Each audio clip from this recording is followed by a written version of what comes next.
Why aren't the Spurs playing Jeremy Sochan more? 6 minutes against Golden State, 10 against Chicago. It seems like he's really falling out of the rotation. So why isn't he getting more playing time? Let's break it down.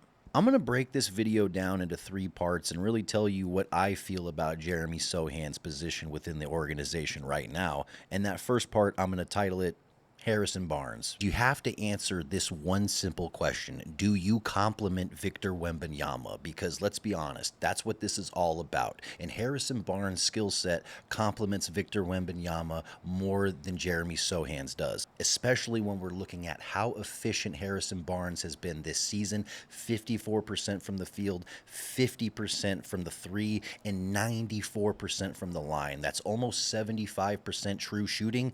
That's third in the entire NBA in true shooting. He is the only non-center in the top 10 in that category. When we look at his efficiency, it's not only good for our team, it is amazing league-wide. So when we look at Jeremy Sochan's competition, that's who he's up against for minutes. Guys like that who are elite in helping space the floor, literally top of the class in terms of efficiency and position. And I do want to give Jeremy Sochan some flowers because he has improved on his three-point shot. Each year he's been in the league, it's gone up a little bit by little bit by little bit, and I think slowly he's inching towards being a league average three-point shooter. But his shot mechanics have been wonky at times, and the percentage just still isn't there. He's only 33%. I do feel like it could get better. And other teams are begging him to shoot more often than not. They realize that is a good possession if it ends with Jeremy Sochan shooting a three. That's one step away from him being a 6'8" forward you can play drop coverage on.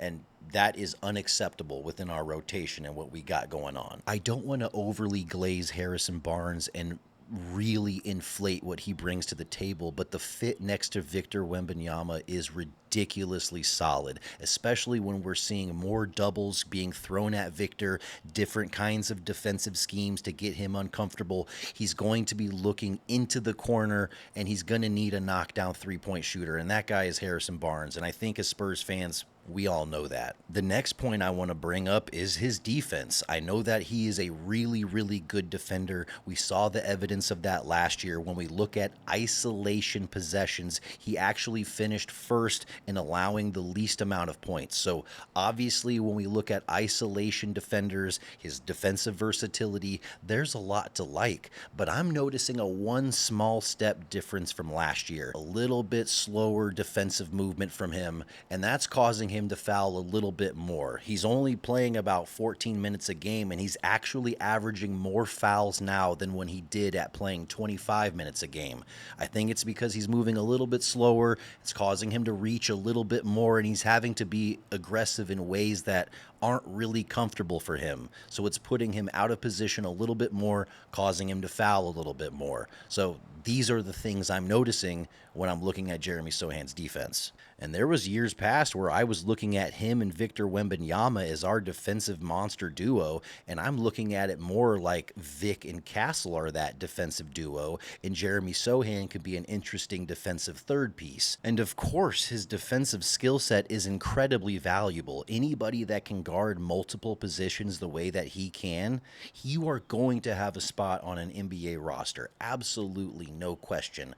But the question is, does he fit with our rotation? And that brings up my last point. We really don't need a lot more downhill attacking. We have tons of guys that can get downhill and put pressure on the rim. When we're looking at Stephon Castle, Dylan Harper, De'Aaron Fox, like these are guys that are known for collapsing the defense and then making decisions and opening up things for everyone else. And that's what we're talking about Jeremy Sochan's skill set kind of being. I look at that as a redundancy because we already have plenty of guys that can get downhill. Ultimately, I would love to be wrong.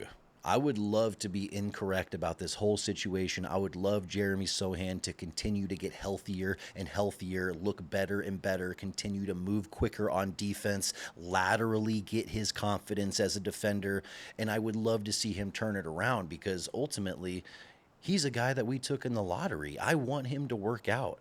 But at the end of the day, not every single player works out. And right now, Jeremy Sochan, he's being put into Dennis Rodman, Draymond Green conversations, and I need to see the proof because I'm not quite there yet.